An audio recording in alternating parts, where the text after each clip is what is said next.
Hello all. Today I'd like to talk about what the United States is doing to Syria.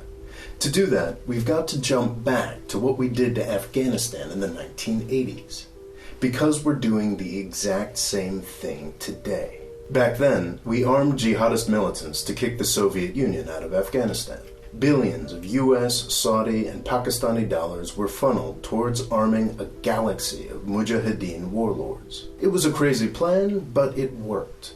Most folks got what they wanted in the short term. In 1989, the Soviets left Afghanistan in disgrace. So the United States was happy. The Saudi royal family got to send its craziest militants off to die and fight for that country's brutal vision of Islam at the same time. Pakistan got a bunch of crazies who were happy to take the fight to India and Kashmir. Those wins were mostly short-term, however. Historians will probably remember 9/11 as the main result of our first war in Afghanistan. The billions that came through the CIA came packaged with Saudi Islamic extremism and created the Taliban and Al-Qaeda. The thousands of Arab and Pakistani fighters that cut their teeth in Afghanistan formed the network that carried out 9/11. They also carried out hundreds of smaller attacks all over the world.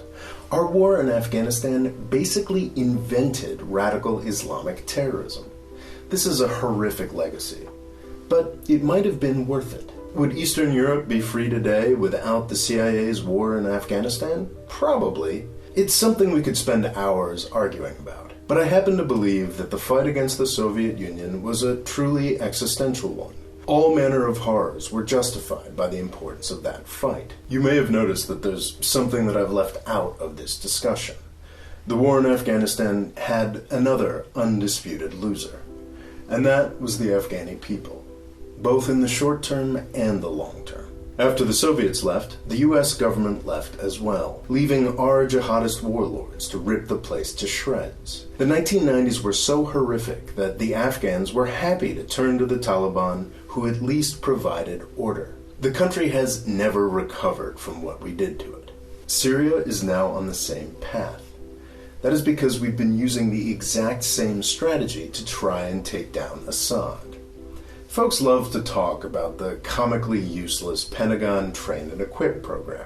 The US military spent $500 billion training and arming a few moderate rebels. As soon as they crossed the border, they were captured by jihadists. These disasters have been well reported. The emphasis on this tragicomic story, though, ignores the billions of dollars spent through CIA programs since 2013. In a few widely ignored articles, the New York Times has documented the CIA's partnership with the Saudis and other Gulf states. Little is known about this program, codenamed Timber Sycamore, but it is clear that thousands of rebels have been trained and billions of dollars have been spent arming a wide range of Salafist, jihadist, and maybe even a few kinda secular Sunni rebels. According to Washington, D.C., all of these people are moderates. We'll talk about that more tomorrow. Turkey has stepped in as this decade's Pakistan, running a jihadi highway for foreign fighters and placing its intelligence services at the disposal of the CIA. The standard explanation for Turkey's participation in this mess is that Erdogan, the Turkish president, has some kind of personal grudge against Assad. This is bonkers. In fact, Erdogan is acting very rationally. He's a new flavor of authoritarian, but he's got the same deal with the US government that Turkey's generals always used to have. He helps the US fight their cold and dirty wars, and he gets to do what he wants to his people. The US government makes occasional half-hearted protests, but the vast majority of what Turkey does in Syria has their complete support. And that includes supporting ISIS prior to 2014. We don't know enough about Timber Sycamore. But what we do know for sure is that the CIA and Saudi Arabia have been rerunning the Afghan strategy in Syria since 2013 and probably before that. The effects have been pretty dismal. Assad is still very much in power, and international radical Islamic terrorism has gotten yet another US tax dollar financed shot in the arm. This is a tragedy. When we did it in Afghanistan, it might have been worth it. But who wants to stand up and tell me that fighting Assad, a tin pot dictator who turned genocidal to fight us, is worth it? Nobody is even asking this question.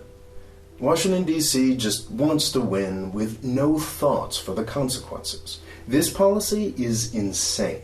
We're constantly reminded that Syria's people are suffering. If you think this US policy is serving Syrians, I urge you to look at how Afghanistan spent the 1990s. That is Syria's future under the moderate opposition. It's important to note that in all of 2011, under 10,000 people were killed in Syria, and many of the dead were pro-government soldiers.